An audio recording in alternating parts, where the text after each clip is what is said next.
ভাপা পিঠা তো অনেকেই অনেক রকমভাবেই আমরা বানিয়ে খেয়েছি।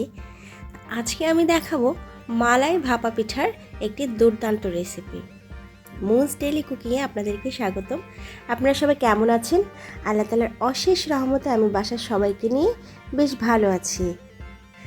নতুন যারা আছেন, যারা আমাকে এখনও সাবস্ক্রাইব করে দেননি, তারা অবশ্যই আমাকে সাবস্ক্রাইব করে বেল বাটন বাজিয়ে রাখবেন, যেন আমার ভিডিও নোটিফিকেশন আপনাদের কাছে সর্বপ্রথম পৌঁছে যায়।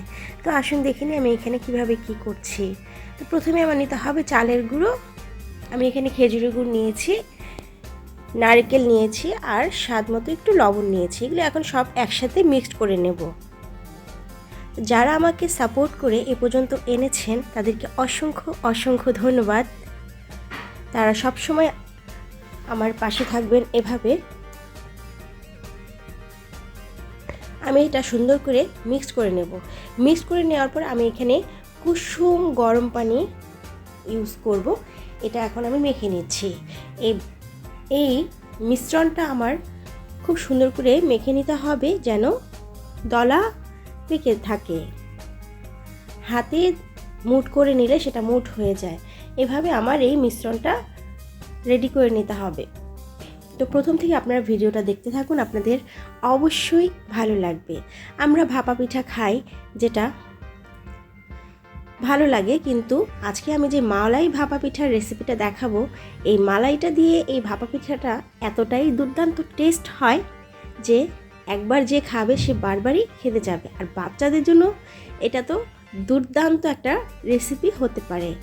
বাসায় কোনো গেস্ট আসলে আপনি যদি এই রেসিপিটা করে দেন, আপনাকে গেস্ট জিজ্ঞেস করতে বাধ্য হবে এটা কিভাবে করেছেন। তো দেখুন আমি এটা কিভাবে করছি। আমার মেখে নেওয়া হয়ে গেছে, মিশ্রণটা রেডি করে নেওয়া হয়ে গেছে। এটা আমি চেলে নেব না। ভাপা পিঠার যে মিশ্রণটা সেটা তো চেলে নিতে হয়, আমার এটা চেলে নেওয়া যাবে না। এজন্য আমি এটা এই বোলের মধ্যেই ফিক্সড করে দিচ্ছি। আপনারা দেখেন প্রসেসটা আমি কিভাবে করছি।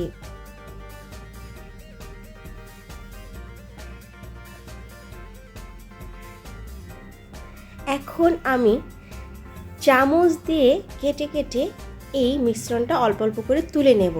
আপনারা প্রথম থেকে দেখতে থাকুন আমি এটা কিভাবে করছি, অবশ্যই আপনাদের ভালো লাগবে।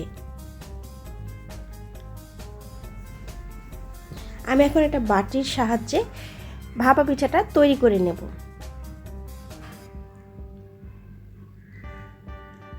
এখানে আপনারা গুড়ের পরিমাণ আরও বেশিও দিতে পারেন, নারকেলের পরিমাণও আরও বেশি দিতে পারেন। আমি যে পরিমাণটা দিয়েছি এটা করলেও কোনো সমস্যা নেই। আমার মিষ্টির পরিমাণটা আমি সবসময় একটু কম ব্যবহার করার চেষ্টা করি। তো আমি আর এখানে এভাবে ভাপা পিঠাগুলি তৈরি করে নিতে হবে। প্রথমে আপনারা প্রথম থেকে দেখতে থাকুন, স্কিপ করে দেখবেন না। প্রথমে আমার পিঠাটা রেডি করে নিতে হবে। আজকে আমি মিনি রাইস কুকারে এই পিঠাটা রেডি করব। আপনারা দেখুন এত সহজে আমি এই পিঠাটা রেডি করছি। ছোট্ট রাইস কুকারে আজকে আমি এই পিঠাটা তৈরি করে দেখাবো, যেখানে আমার একটি একটি করে পিঠা খুব সহজেই হয়ে যাবে। আমি একটি পিঠা বসিয়ে দিয়েছি, আপনারা দেখেন আমি কিভাবে করছি। এটা চুলার উপরেও করা যায়, আমি আজকে ছোট্ট রাইস কুকারে এটা করে দেখাচ্ছি। তো নতুন যারা আছো তারা অবশ্যই আমার চ্যানেলটা সাবস্ক্রাইব করে বেল বাটন বাজিয়ে রাখবেন, যেন আমার ভিডিওর নোটিফিকেশন আপনাদের কাছে সর্বপ্রথম পৌঁছে যায়। হয়ে গেছে আমার একটি পিঠা, এখন আমি এটা তুলে নেব। আপনারা দেখেন কি সুন্দর হয়েছে পিঠাটা। এটা এখন এভাবেও খাওয়া যাবে, কিন্তু আজকে আমি এটা মালাই দিয়ে প্রসেসিং করে এই পিঠাটা রেডি করব। আমি আরেকটি পিঠা দিয়ে দিলাম। এভাবে আমি সবগুলি পিঠা রেডি করে নেব।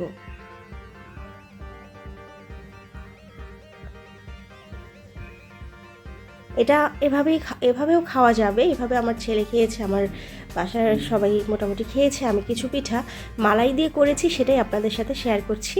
তবে মালাই দিয়ে করার পর আমার বাচ্চারা তো খুবই পছন্দ করেছে, আর সব সময় আমার মালাই দিয়ে করতে হয়।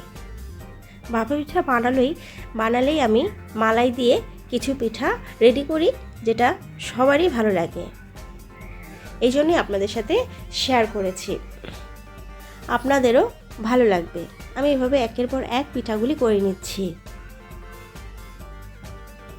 এদিকে দেখুন আমি মালাইটা রেডি করে নিচ্ছি। এখানে আমি 1 কেজি পরিমাণ দুধ নিয়েছি। দুধের মধ্যে আমি এখানে গুঁড়ো দুধও দিয়েছি আর কিছু পরিমাণ চিনি দিয়েছি। এখানে আপনারা খেজুরের গুড়টাও ইউজ করতে পারেন।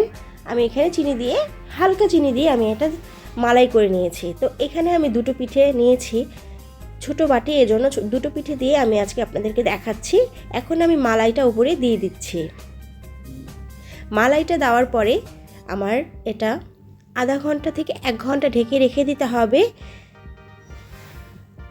পুরো মালাইটা আমার পিঠার মধ্যে শুষে নেবে। তো এতটাই দুর্দান্ত টেস্ট হয়েছে এই পিঠাটা, মালাই ভাপা পিঠাটা। আপনাদের সাথে শেয়ার না করে আর পারিনি। আপনারা বাসায় অবশ্যই এই রেসিপিটা করে খাবেন, আপনাদের ভালো লাগবে। এই সময় সবাই ভাপা পিঠা তৈরি করে, কিন্তু মালাই ভাপা পিঠাটা অনেকেই হয়তোবা করে খাননি। আজকে আমি যেভাবে করেছি সেভাবে করে খাবেন, আপনাদের ভালো লাগবে। আপনারা ভালো থাকবেন, আল্লাহ তাআলা আপনাদের সুস্থ রাখুক। পরবর্তী ভিডিও দেখা অবধি আপনারা সবাই ভালো থাকেন। আল্লাহ হাফেজ।